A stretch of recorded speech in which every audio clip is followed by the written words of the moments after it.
back with another episode of the Lakers Fast Break podcast. It's Gerald Glassford coming right back at you here from Lakers Fast Break, Pop Culture Cosmos, where we cover the latest news and trends in pop culture each and every week, twice a week, wherever you get your podcast shot. Oh, my friend, you will get called out at least once in the chat. I can already tell you, my friend, but you do have the Lakers hat on, so I'll give you that. Also, as well, Inside Sports. Well, I'll let you talk in a little bit. Inside Sports Fantasy Football Game Source, of course, the great folks that are right there again at also as well where Ox 1947 roams. That is LakersBall.com. Go ahead and check out what Joe might be angry about this time around at LakersBall.com. Plus, he owns a great company he's working hard at when he called me earlier today, and that is Simblades. Simblades with the Y.com. Also, as well, go ahead and check out our friends at Lakerholics.com. Jamie Sweet with his 5 Things articles. If he can get off Boulder Skate 3, which I'm not sure he can, but if he does, he's going to post 5 great things on the Los Angeles Lakers, at Lakerholics.com. Plus, the number one Lakers blogger that's out there, Laker Tom, aka Crazy Trade Laker Tom. What crazy trades does he have in mind? You go ahead and check out today at Lakerholics.com. Our good friend John McCallion, he is 50 pounds down, 80 pounds to go on his continual march towards losing 130 pounds. You can hear his conversations plus his great topics that he's always talking about on his own YouTube channel. Please support it today by subscribing. And so speaking of subscribing, there's a little beady-eyed Joe Soro on the right-hand corner of your screen next to Magic Man. Please go ahead and click on that today to get the latest notifications on when we go live on the air with the latest Lakers Fast Break. We are so close, I can just reach out and almost grab it. The 1,000 subscriber barrier at the YouTube. I feel like it's a glass ceiling, but that glass is like really tough pain right now. So I'm trying to knock against it. Not quite through yet, but we are getting closer and closer. With your help, we can. And please, if you do, you'll get the latest notifications when we go live on the air. Plus our gratitude right here from all of us at the Lakers Fast Break podcast. Well, our continuing coverage of the NBA season upcoming with team reports from all around the country. We have been so blessed with so many already, and we've got so much more yet to come. We're going to try. Our goal is to hit all 29 other teams here in the NBA. And today is a fun one for us because who doesn't love going down to Disney World? And absolutely I do. Well, I've had fun every time I've been there. But right next to Disney World is the great city of Orlando. And in Orlando, it is the Orlando Magic.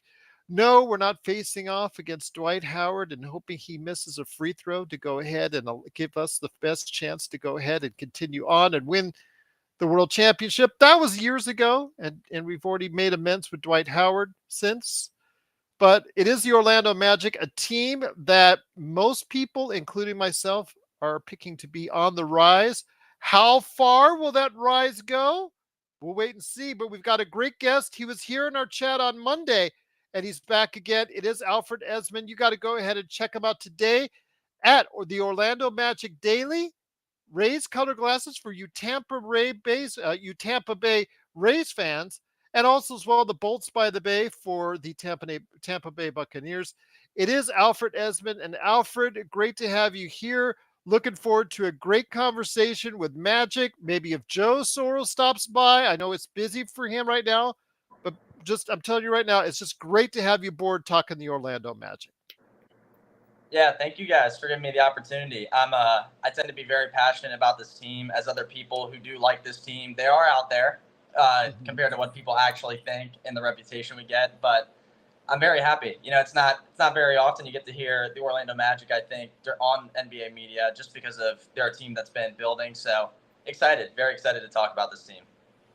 Just great to have you here. Magic is a team that we still have, be obvious because of namesake. We still have a great affection for because of Magic Johnson, the correlation as far as the names on that. But the Magic has been a team that has gone through its ups and downs since the height of when it hit the NBA Finals back in 2010. I want to say 2009, 2010. So I want to ask you right now, Since then, it's been a rocky roller coaster ride, a lot of, like, 7th, 8th place finishes, a lot of finishes under the radar, but after many years of rebuilding, the team finally looks like they're on the way up, building a foundation with Paolo Banchero, some other great surrounding players. Your thoughts right now, where you stand, Orlando, before we get knee deep into the particulars on your team? Yeah, I mean, as you said, it's been a long time coming since I think we've seen an Orlando team be this exciting. As far as the kind of players they got there, the guys love to be in Orlando, which is hard with the kind of market they have. And they're all about building a culture, and that's what they're doing. They're just like actively building a culture for this team. You got guys you mentioned Paulo, but also Franz Wagner. I mean, he's just such a good all around player and is coming into his own like form. Yes. Just so many balanced young players that can really grow. And I think if they grow at a quick rate, you could see this team being maybe not contenders, but a playoff team very soon. One of the things I want to ask before I turn over to Magic Man is when it comes to the Orlando Magic, it seems like, you've hit on Franz Wagner, Mo's brother, which as far as for people Right. here in, but he is so much more than Mo's brother. He is actually a great player, and now we got to say Mo is Franz's brother at this point in time, the way he's playing. But you also have Absolutely. Paolo Banchero, who's now playing for Team USA, doing a good job. He is the first big man off the bench for the team, and he's playing absolutely pretty good basketball right now as the small ball center for the Team USA right now. So definitely highlights there. You have the solid Wendell Carter Jr. He's been playing solid basketball for you ever since he came over in the Chicago trade. The guard play is what is been the major ups and downs for you as far as your basically the past, I don't know, count it 6, 7 seasons right now. Orlando Magic have not been able to solve the mystery of a really consistent guard play at both the point and the shooting guard. I know for the umpteenth time, you guys have actually gotten Anthony Black in the draft to try and solve that problem. I thought you had the problem solved personally with Suggs when he was drafted. I thought that was going to be the deal that's going to send you over the top, but I have been mistaken on that, unfortunately, because of injuries and the fact he has not found a jump shot as of yet. Your thoughts on solving that major problem in the backcourt? The front court has been solved. You guys have a foundation for the future going forward. No question. But if you guys are going to be able to go far anywhere as far as even get to the play in or playoffs, it has to be the key is that backcourt for the Orlando Magic. Yeah, I mean, I tend to agree. I think the foundation that John Hammond built in Orlando was solid play on the wing, kind of like what we saw from him in Milwaukee prior to becoming Orlando's GM, because he was responsible for building that 2021 Bucks team. And obviously, having Giannis on the wing is such a weapon. Now, maybe Paolo and Franz aren't Giannis. Absolutely, they are not. But they are two solid wing players that start the foundation for a team. And I think the problem now with the guards is that we've gotten just a surplus of guards to look at. You mentioned a few: Markelle Fultz, Cole, Jalen Suggs, Anthony Black. Now, I mean, it's a lot. So you got to look at what each one's good at and how it will help you. I think there are certain guards where you'll get a lot of steals and a good amount of defense out of Jalen Suggs compared to a great looking 3-point shot and outside shot from Cole Anthony. So it's kind of finding where their roles fit, and it may mean we have to ship some elsewhere to make room, or they just fit in a certain way that pleases the team. It's just a lot of questions, and that'll be the biggest thing heading into this year. If you could just like combine all those guards, those point guards that you have into just like one entity that could pop out, there you go, your problem solved. But it Right. seems like you said, between Cole Anthony, Anthony Black, also Markelle Fultz, Jalen Suggs, all those guys, they offer something different. And unfortunately, it's not enough well-rounded game to go ahead and lead your team so far as to date, as far as you guys want to go. Right. No, and it's just like that's what it's all about. I think the key for us is we got to find, first of all, who starts, because we've seen all these guards start at different times depending on when they've been in. Jalen Suggs has had trouble with injuries. I know he broke his foot his rookie season. I mean, it was just like, he still has time. He still has time to find his footing, and he needs to because he's a top 5 pick. So it's one of those things where you want to see value out of that. But then you got Markelle Fultz, so other things like, I mean, Cole Anthony just becoming a really good shooter. It's difficult, and it's hard to choose between them. And I think I trust the management with Orlando. Orlando trusts its management, and it's just all about the process with it. And I think, it takes time, but if it gets figured out, which it can be this year, Orlando can definitely propel themselves into a playoff spot. Once again, I've got Alfred Ezman. Please go ahead and check out his awesome work today at Orlando Magic Daily, the Rays Color Glasses, and also the Daily Beacon at Bolts by the Bay. Also here today, good man indeed. He's the madman from Toronto. He did get out of Toronto traffic to go ahead and put on an Orlando jersey with the Lakers hat. I feel like we've been transported into the 2010 finals once again. It is the Magic Man, Sean Grice. And Magic Man, great to have you here. Wanted to go ahead and ask you real quickly as far as your thoughts on this. Where's the 2000? I keep thinking 2000 NBA finals. I get always that at the it's the 2009 finals. Yes. Okay. All right. So I want to hear your thoughts, my friend, as I bring you in. Your thoughts as far as where you think the Orlando Magic can go, and any questions for Alfred you may have, my friend. Yeah, I actually, Gerald, on top of wearing the Penny jersey, whom I love as a young man, love just how much of a NBA junkie I am, and as a shared history, that big guard change between kind of Magic dazzling audiences and then Penny is part of my childhood. So Alfred, the Magic will always have a special part in my childhood. Also, as I was over at my mom's house grabbing some tomato sauce, I happened to see this Christmas photo that was once taken of me and my younger brother. That's not that's not my choice, Gerald. That's my mother's. And you know what? I'm not gonna have my mother's fine name slandered on this show. She's known as a fashionista herself, so that was her decision. I guess she just loved the color coordination. Was that around the 2009 NBA Finals? No, that was 1993. Okay. I digress. We go back. We're family here, Alfred, so just welcome to the LFB community, and thank you for your time. Yeah, thank you, man. And thank you for wearing the jersey. I appreciate it. I always love seeing just in any way a Magic something on somebody. So it's cool to see. Thank you, man. Yeah, no problem, man. Look, as I said, I'm a junkie. So, when you look at the Magic's roster, it's almost as if they're kind of finding that blueprint that Presti has in OKC. Where I know a lot of people were questioning the Joe Ingles signing, but I think a lot of that has to do with him more off the court than on the court, because Joe is probably one of the most beloved people in all of the NBA. And it's rare that you ever hear not a bad word spoken about anybody, but I've never heard a bad word spoken about Joe Ingles. So I think bringing in a vet like that with this young group is actually a positive, not to mention the fact that he can run a second unit as well. So I think the Magic do have a lot of versatility covered if for whatever reason they need to rely on Franz and Joe for possession usage.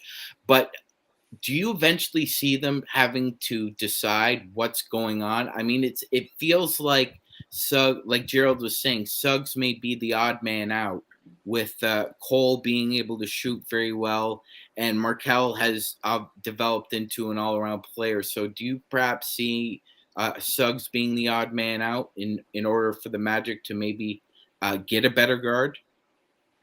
I think with Anthony Black being drafted, that becomes the reality. I mean, you got to talk about, he's 6'7", and people are saying he could play on the wing. I agree he could play on the wing, but I don't know if they're going to, throw him in with Franz and Paolo in that rotation right off the bat. I think some of that play is going to have to start from the guard spot, and that would be in the position I think more so Jalen and guys like Gary Harris play, where it's the shooting guard as opposed to guys like Cole and Markelle taking the ball up the floor. But, it's weird because it seems to be that, Markelle is just becoming our point guard just because the game looks so in control when he has the ball.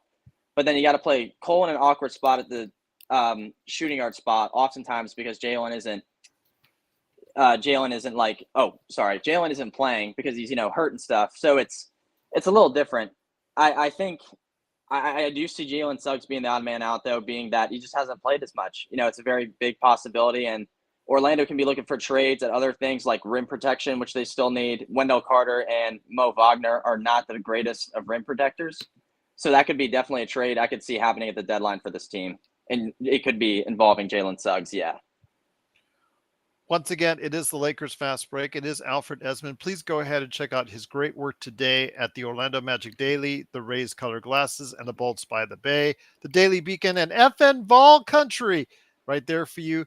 Go ahead and check out what he's doing for all those great sites. And please go ahead and follow him on Twitter/X at Alfred Ezman right there for you. But Alfred, I got a question for you here, because when we talk about all those different lineup configurations that you could possibly have, there's one thing that sticks out, and this comes from myself, from a team that we support that is also having the same type of issue, and that is three-point shooting. We ended up being 27th in three-point efficiency from behind the arc. We've got some players that will hopefully make this team incrementally better, because they were incrementally better shooters than who we had on the team last year as far as the new additions that we have. Plus, you have a full year of D'Lo and also Austin Reeves playing at starting instead of coming off the bench or whatever he was doing at the start of the season. The thing is, though, when I look at the Lakers from behind the arc, it's however many issues I might have, I would think the Magic have a lot more, because the Magic, for me, I don't see, like you said, Cole Anthony is probably your best three-point shooter in the rotation, so to speak, that you look at. What are your thoughts on that? Because outside of Cole Anthony, I don't see a consistent three-point shooter that you've talked about as of yet. Yeah, I think it's weird because one of our better three-point shooters has been Gary Harris, but the thing is, he doesn't fit the mold of a young and up-and-coming player because he's in his 30s. And that's why I was saying, rotation-wise, I'm not sure he's going to be staying in there much longer. Right. Yes, I agree. And I think it's more become about developing guys in their shot, which was what we've seen from Cole Anthony. And that's why I see Jalen Suggs moving out more quickly. It's just because Cole's an up-and-coming player at the shooting guard spot who could take it. And even guys like, Markelle Fultz had really good spurts of shooting threes. Franz Wagner has always been a great three-point shooter. They're in the rotation, but when it comes to guards, I think the only one we've really seen it consistently out of is Cole. So that'll be another question for guys like, I don't know, Anthony Black coming in. Can he produce on the offensive end? Because in college, clearly we've seen what he can do on the defensive side. It's just about what we can see from him in the future. They actually ended up 25th, a couple spots ahead of the Lakers, and that's something that, again, if you guys can shore that up, your backcourt, I think your key to your season is how you guys shape out the backcourt.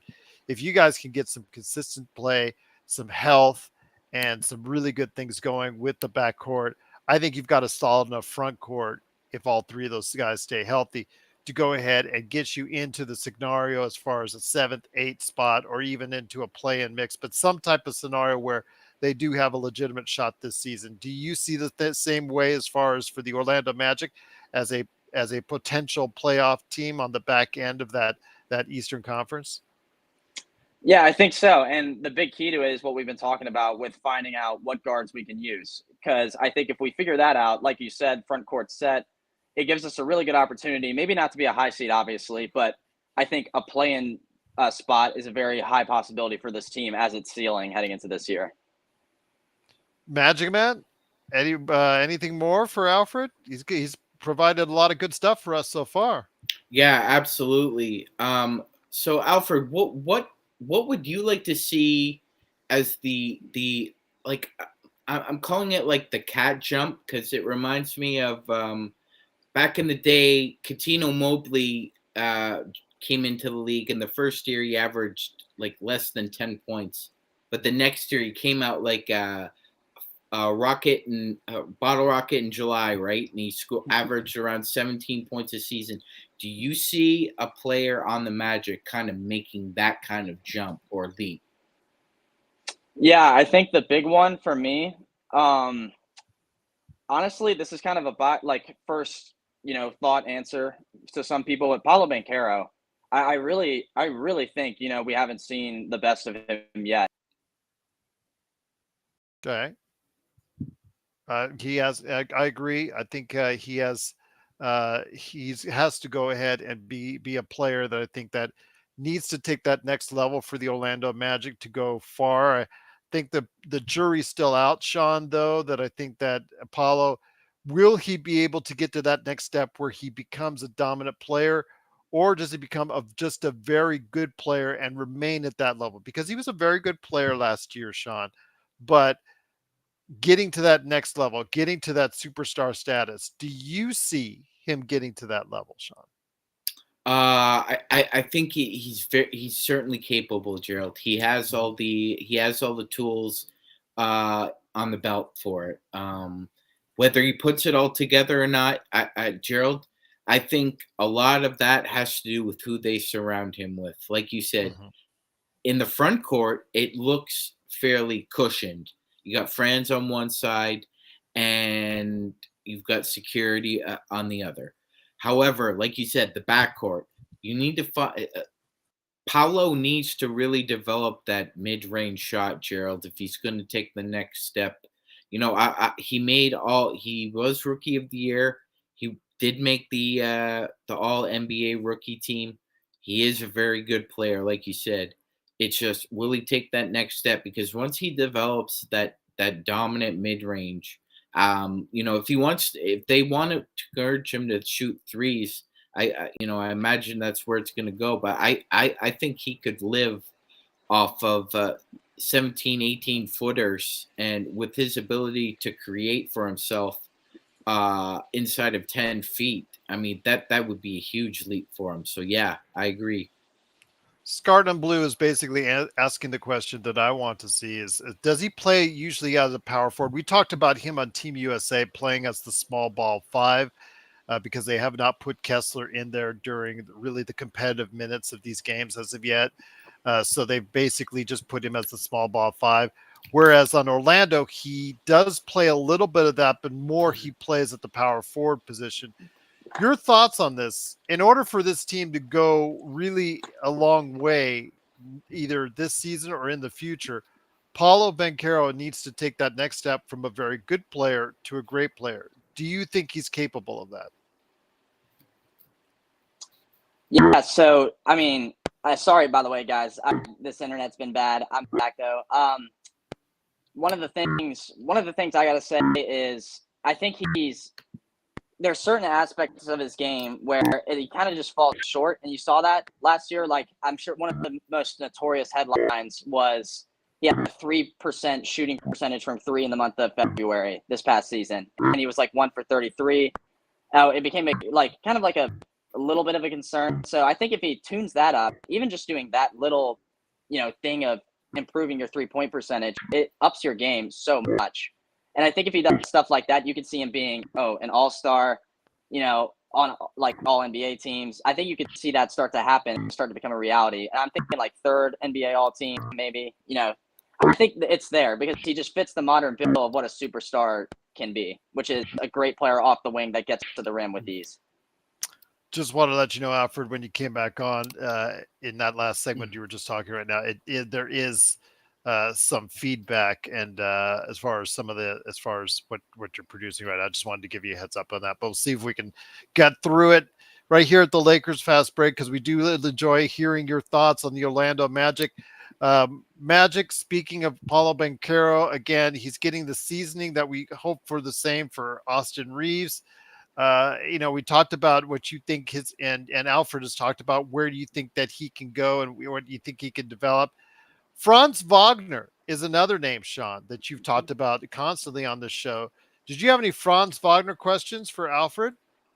Yeah.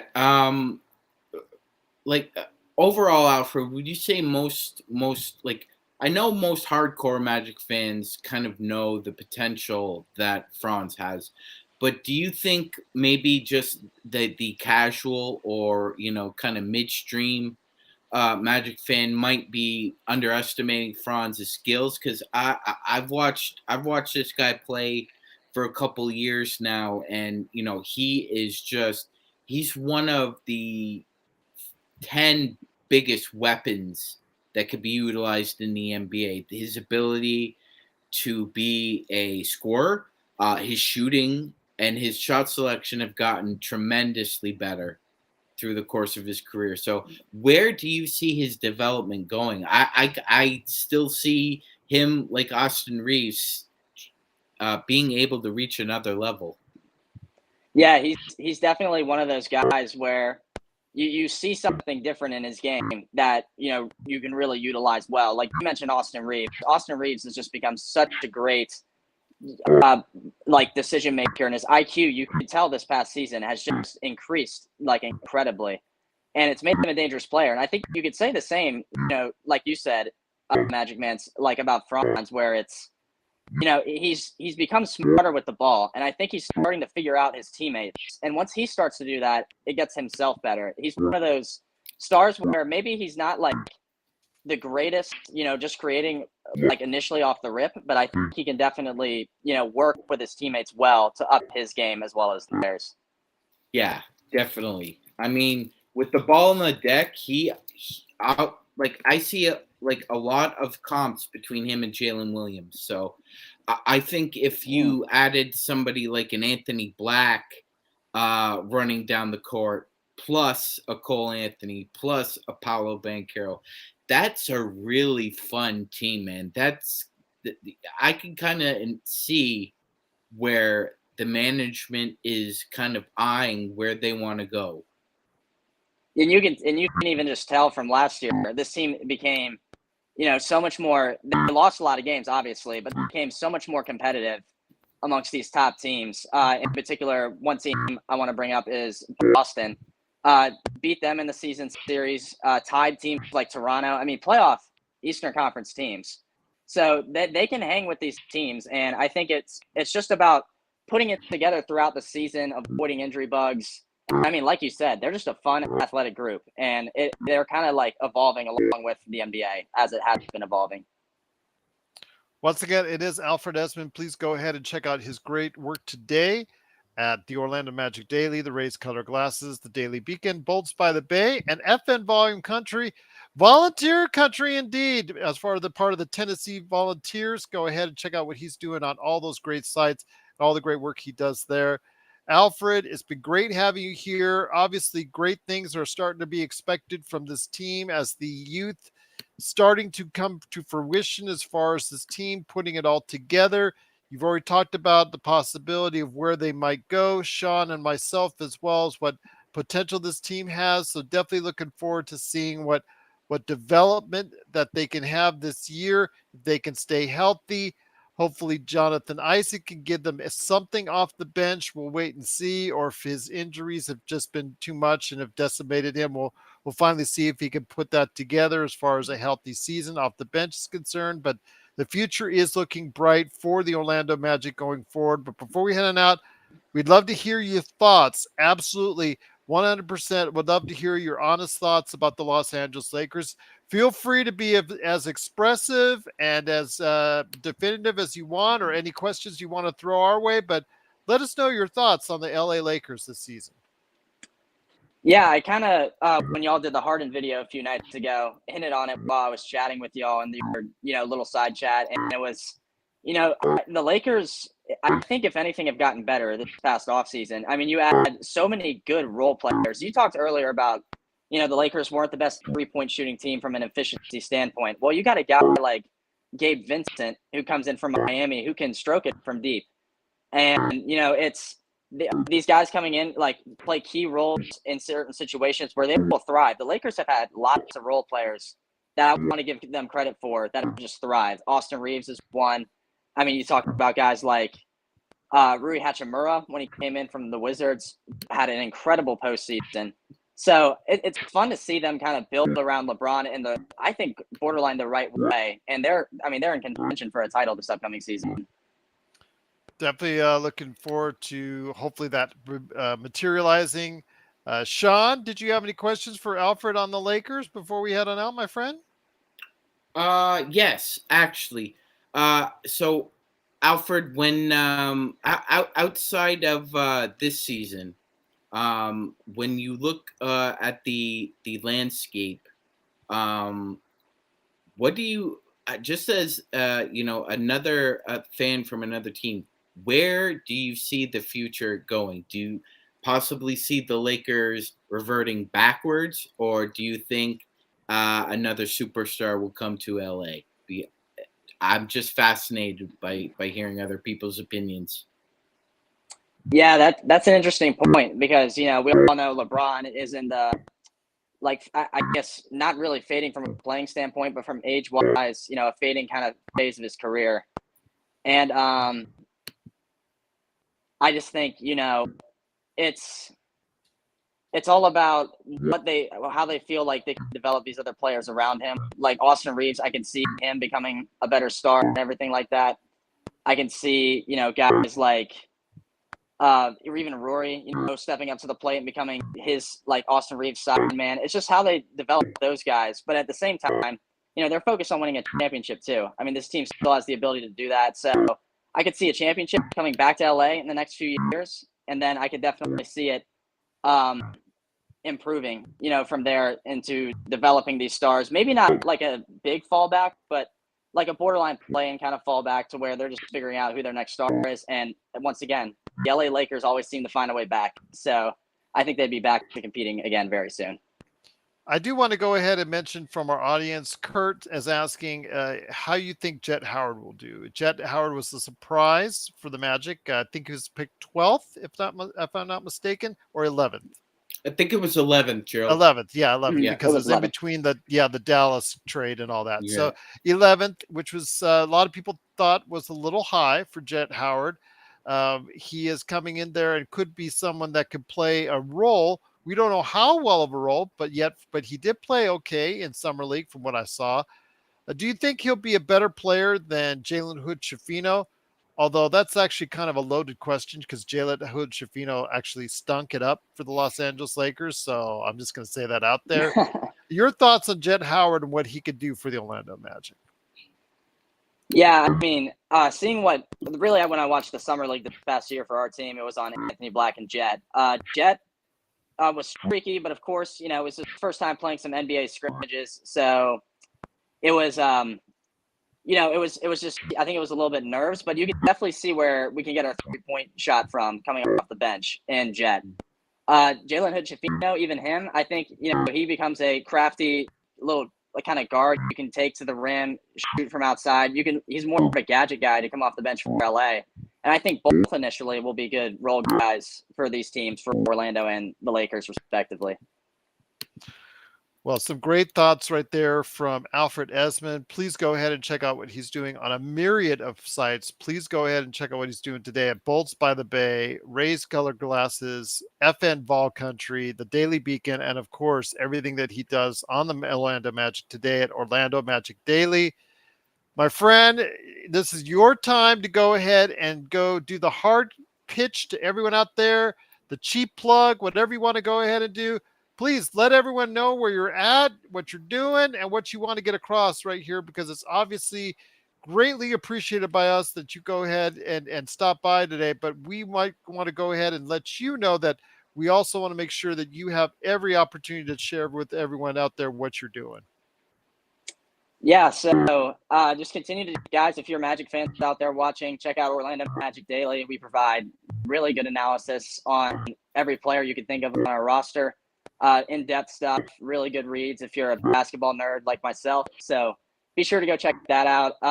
All my other sites, of course, check them out as well if you're fans of those teams. I mean, and check out, also check out the Orlando Magic Daily Editors podcast, Locked On Magic, Flip Rossman Reich, for the Locked On Team series. I'm sure if you're big sport podcasters out there, you're familiar with them. So check him out as well. And starting senior year here at the University of Tennessee. Can't wait for that. And that's really it. Thank you guys so much. Congratulations on your work at the University of Tennessee. Go Vols! And I'm really really thankful for the time that you take with us. We'd love to bring it back on as it gets closer to when the Magic and the Lakers meet up. So we'd love to do a game day preview if you're available. Please, if we can go ahead and do so we can arrange it to have another conversation on the Orlando Magic and the Lakers when they face off this season. Of course, would love to be back on here talking that right before the game too. We have a lot more content to work with, and it'll be great to see. Maybe both teams will be competing by then. Absolutely, looking forward to it. Magic Man, before you head back into the roadways of Toronto, any last thoughts, my friend, before we head on out? Yeah, Alfred, do you think the Vols can win the East this year? It comes down to that Georgia game. I've been saying it since the spring. It comes down to that Georgia game. It's whoever wants more, the Dogs or the Vols. We're going to find out, man. I love Josh Heupel's offense. Maybe he has a trick up his sleeve for Kirby this time. Oh, I would love to see it. This team's going to win championships very soon. They're on the border of it. It's an exciting time to be a Tennessee Vol fan. Yeah, man. I remember when he was a quarterback and winning titles, so I wouldn't shock me to see him winning titles as a coach. Yes, that would be awesome. Can't wait until the SEC picks up Stanford and Cal because, they need a place to go. So, they fits alongside Southeastern Conference, just like USC and UCLA are the 17th and 18th team in the Big Ten. This college naming stuff. Okay. If your league has more than the number of teams that's listed on the title of your conference, change the number. I agree 100%. 100%. I agree. Pac-4, the mighty Pac-4 coming up. Yeah, the mighty Pac-4 indeed. Hey, they didn't want $30 million a year to go into these schools. Too low of a number for them. They bit themselves in the end, and they deserve everything that they get because of it. So as a USC fan, I'm not exactly thrilled by them going to the Big Ten, but it is what it is. Just from a logistics standpoint, I think it's absolutely stupid for them to do this.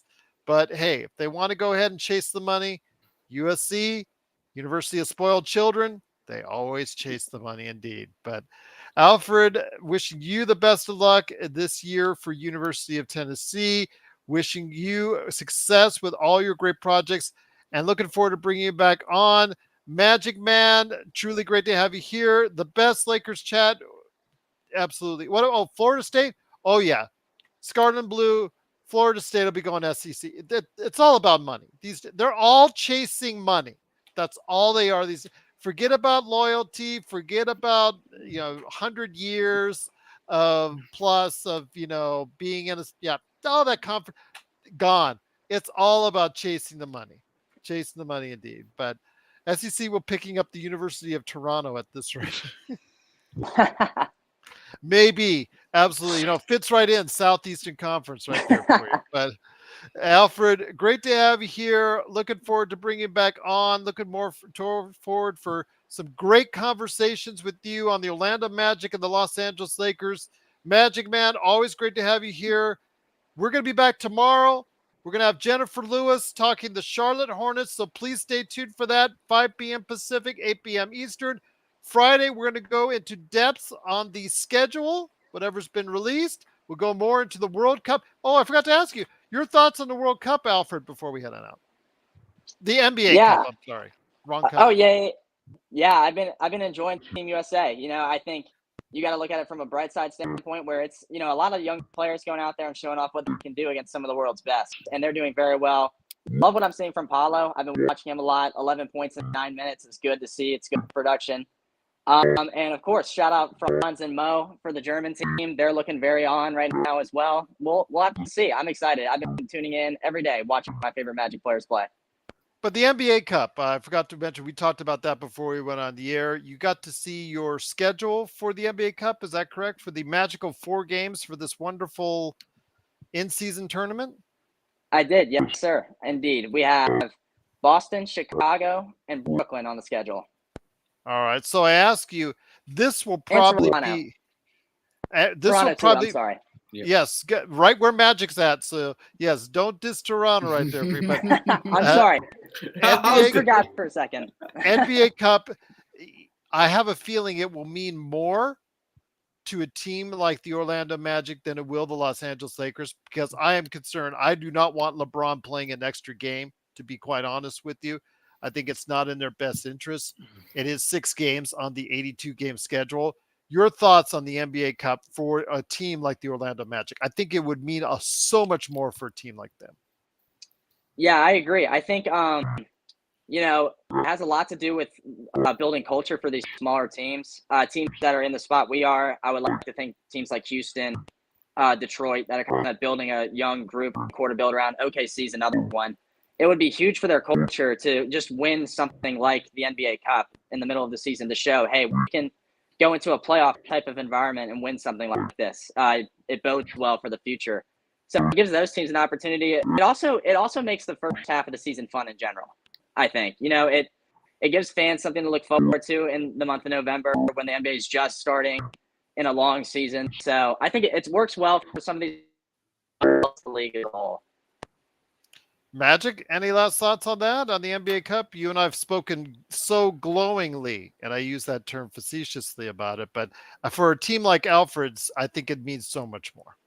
Absolutely, Gerald. And just thinking more about this, Alfred brings up a really fervent point there about having as many eyeballs as you can during the first few weeks of the season, rather than everybody just kind of tuning in around Christmas time, which is when most of the basketball world starts to really set their eyes on it. And yes, Cheryl, I think for teams like Orlando, especially where I am, Toronto, New Orleans, Minnesota, a lot of these teams are very active on social media as well, and I think that perhaps is obviously planned and portended into the market research, because they obviously look. A lot of us don't like the concept right now. It seems kind of silly, banal, but it's novel to the NBA, so obviously there's some market research behind this. So I'm going into it with an open mind. Alfred, any thoughts on that? Yeah, I have to agree. I mean, I think the Magic, for instance, have a very good social media team. This helps them a lot. And yeah, it's a weird concept to start with, because it's almost like just weird to think that there's a tournament inside of a season that counts to the season, and it kind of just breaks away from the traditional season standpoint of just playing games to build a record to level higher than other teams. I think it offers just a different look to how players go about the season. I think players might get a little more locked in at this time of year than they usually would.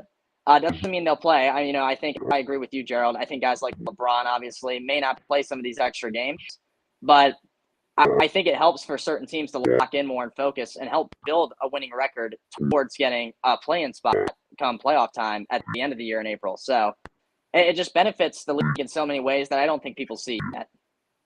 I'll have to see it in practice. I mean, I was actually against the play-in tournament, but I am now a glowing supporter of the play-in tournament, not just because of the Lakers, just because the fact it provides more interest and more fun for more teams.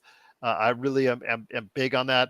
The play-in tournament, I am not so much yet. And, to a guy like LeBron or now that the salary cap's going up and some of these guys are signing huge contracts, the $500,000 per guy doesn't mean as much.